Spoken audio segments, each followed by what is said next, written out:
Hello everyone, welcome back to my channel. నేను మీ మీనా ప్రసాద్. అందరూ ఎలా ఉన్నారో బాగున్నారా? ఈరోజు మన ఛానల్లో ఇంకొక రెసిపీ ఏంటంటే ఎగ్ మసాలా కర్రీ అనమాట. చాలా టేస్టీగా ఉంటుంది. రైస్లోకి కానీ రోటీలోకి కానీ దేంట్లోకైనా పర్ఫెక్ట్ కర్రీ అనమాట. ఇంకా చెప్పాలంటే చాలా సింపుల్ ఇంగ్రీడియంట్స్తో టేస్టీగా ఉండే రెసిపీ ఇదైతే. ముందైతే గుడ్లని ఉడకబెట్టేసి పొట్టు తీసేసుకొని పక్కన పెట్టేసుకోండి. తర్వాత వచ్చేసి ఒక కడాయిలో కొద్దిగా ఆయిల్ వేసుకోవాలి. ఆయిల్ హీట్ అయిన తర్వాత కొంచెం పసుపు, అలాగే ఆయిల్ హీట్ కాకముందే వేసేయండి, ఎందుకంటే మళ్ళీ మాడిపోతుంది కాబట్టి. పసుపు, తర్వాత కొంచెం కారం, అలాగే కొంచెం ఉప్పు వేసేసి ఇది కొంచెం అలా ఆయిల్లో ఫ్రై అవ్వాలన్నమాట. కారము ఇలా ఒకసారి కలిపేసుకోండి. తర్వాత మనం ఆల్రెడీ పొట్టు తీసుకున్న గుడ్లు ఉంటాయి కదా, ఉడకబెట్టినవి, అవి అయితే ఒక్కొక్కటిగా ఇందులో వేసేసుకోవాలి. సిమ్లోనే పెట్టుకోండి, హైలో అస్సలు పెట్టొద్దు, ఎందుకంటే మళ్ళీ మాడిపోతుంది మసాలా కాబట్టి. ఇలా గుడ్లన్నీ వేసేసుకొని మంచిగా ఒక 2 minutes ఫ్రై చేసుకోండి.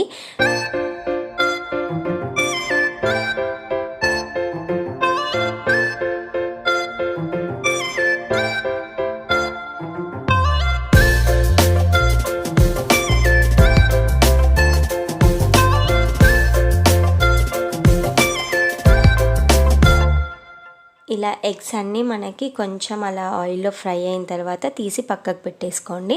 ఇప్పుడు వచ్చేసి ఒక బగోన పెట్టేసుకొని అందులో ఆయిల్ వేసుకోవాలి. ఆయిల్ హీట్ అయిన తర్వాత ఇలా తరిగి పెట్టుకున్న ఉల్లిపాయ ముక్కలు వేసుకోండి. మరీ సన్నగా తరగాల్సిన అవసరం లేదు, నార్మల్గా ఇలా కట్ చేసుకుంటే సరిపోతుంది. ఇవి కొంచెం అలా ఆయిల్లో ఫ్రై అయిన తర్వాత ఇప్పుడు కట్ చేసి పెట్టుకున్న టమాటా ముక్కలు కూడా వేసేసుకోవాలి. టమాటో ఎక్కువ వేయొద్దు, ఒక 3-4 వేసుకోండి సరిపోతుంది. అంటే మీరు ఎంత క్వాంటిటీ చేస్తున్నారో దాన్ని బట్టి వేసుకోండి. తర్వాత వచ్చేసి ఇందులోనే కొంచెం పసుపు వేసుకొని కలుపుకోవాలి. మనకి టమాటో అయితే మంచిగా మగ్గిపోవాలన్నమాట. ఇప్పుడు వచ్చేసి కొద్దిగా కాజు యాడ్ చేయాలి. ఇలా కాజు వేయడం వల్ల ఏంటంటే మనకి మసాలా అనేది మంచిగా థిక్గా వస్తుంది అనమాట. ఇంకా ఇదంతా మగ్గిపోయిన తర్వాత మిక్సీ పట్టేసుకోండి చల్లారిన తర్వాత. ఇప్పుడు వచ్చేసి కడాయి పెట్టేసుకొని కడాయిలో ఆయిల్ వేసుకోవాలి. ఆయిల్ హీట్ అయిన తర్వాత మసాలా దినుసులు వేసేసుకోవాలి. అవి ఫ్రై అయిన తర్వాత కట్ చేసి పెట్టుకొని ఒక 2 పచ్చిమిరపకాయలు వేసుకోండి. ఇప్పుడు వచ్చేసి అల్లం వెల్లుల్లి పేస్ట్ వేసుకొని ఆయిల్లో అల్లం వెల్లుల్లి పేస్ట్ పచ్చివాసన పోయే వరకు ఫ్రై చేసుకోండి. ఇలా ఒక 1 minute పాటు అలా కలుపుతూ ఉండండి, ఎందుకంటే అల్లం వెల్లుల్లి పేస్ట్ వేసిన తర్వాత అడుగంటుకుంటుంది కాబట్టి కలుపుతూ ఉండండి అలా. ఇప్పుడు వచ్చేసి మనం మిక్సీ పట్టేసుకున్నాం కదా, ఈ మసాలా మొత్తం ఇందులో వేసేసుకోవాలి. మిక్సీ జార్లో కొద్దిగా వాటర్ వేసేసుకొని మిగతా మసాలా కూడా ఇందులో వేసేసుకోవాలన్నమాట. అంటే మీకు గ్రేవీ ఎంత మాత్రం కావాలో అన్ని వాటర్ వేసుకోండి. ఎక్కువ వాటర్ మాత్రం వేయొద్దు, గుర్తుపెట్టుకోండి, ఎందుకంటే మళ్ళీ వాటర్ అయిపోతుంది కాబట్టి గ్రేవీ థిక్గా ఉంటేనే చాలా బాగుంటుంది. ఇలా వేసేసుకున్న తర్వాత మంచిగా కలిపేసుకోండి. ఇలా కలిపేసుకొని ఒక 2 నిమిషాలు అలా కుక్ చేసుకోండి. తర్వాత వచ్చేసి ఇందులో సరిపడా కారం వేసుకోవాలి. కారం వేసుకున్న తర్వాత ఇప్పుడు వచ్చేసి ఉప్పు కూడా యాడ్ చేసేసుకోవాలి. ఇవి 2 వేసేసుకున్న తర్వాత మంచిగా కలిపేసుకోండి. ఇప్పుడైతే మసాలా మంచిగా కుక్ అయ్యే వరకు వెయిట్ చేయండి. ఇలా ఒక 5 minutes తర్వాత మనకి పెరుగు ఉంటుంది కదా, పెరుగుని మంచిగా కలిపేసుకోండి ఒక స్పూన్తోని. అంటే గడ్డలుగా లేకుండా ఇలా క్రీమీ టెక్స్చర్ అయిపోవాలన్నమాట. ఇలా అయిన తర్వాత ఈ మసాలాలో పెరుగుని కూడా యాడ్ చేసుకొని మంచిగా కలిపేసుకోవాలి. ఇలా కలిపేసుకున్న తర్వాత మూత పెట్టేసి మంచిగా ఒక 5 minutes కుక్ చేసుకోండి.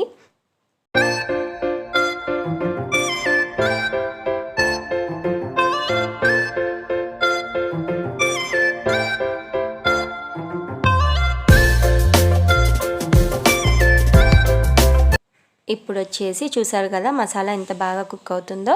ఇప్పుడు వచ్చేసి ఇందులో కొంచెం గరం మసాలా వేసుకోండి. నేను వచ్చేసి ఎగ్ మసాలా వేసాను, అంటే మనకు షాప్లో దొరుకుతుంది. ఇప్పుడు చికెన్ మసాలా ఎలా ఉంటుందో ఎగ్ మసాలా కూడా అలాగే ఉంటుంది అనమాట. ఆ మసాలా అయితే యాడ్ చేసేసి తర్వాత వచ్చేసి కొంచెం కసూరి మేతి నలుపుకొని వేసేసుకోవాలన్నమాట.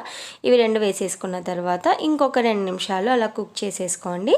తర్వాత వచ్చేసి మనము ఇప్పుడు ఆయిల్లో ఫ్రై చేసి పెట్టుకున్నాం కదా ఎగ్స్, ఆ ఎగ్స్ అన్నీ ఇందులో ఒక్కొక్కటిగా వేసేసుకోవాలన్నమాట.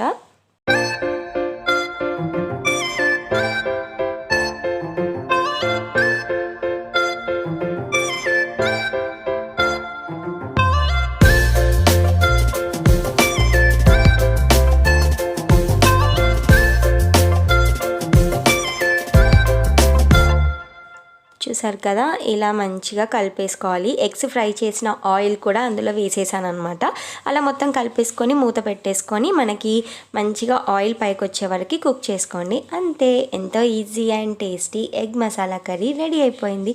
ఈ వీడియో మీకు నచ్చినట్టయితే తప్పకుండా లైక్ చేయండి, అలాగే సబ్స్క్రైబ్ చేయడం మర్చిపోవద్దు. ఏంటంటే మీరు లైక్ చేయడం వల్ల నాకు ఇంకా మంచి రెసిపీస్ అప్లోడ్ చేయాలి అనిపిస్తుంది అనమాట. ఒక ఎంకరేజ్మెంట్ లాగా ఉంటుంది కాబట్టి తప్పకుండా లైక్ చేయండి, అలాగే సబ్స్క్రైబ్ చేయండి. మళ్ళీ నెక్స్ట్ వీడియోలో కలుద్దాం. అప్పటి వరకు బాయ్ బాయ్.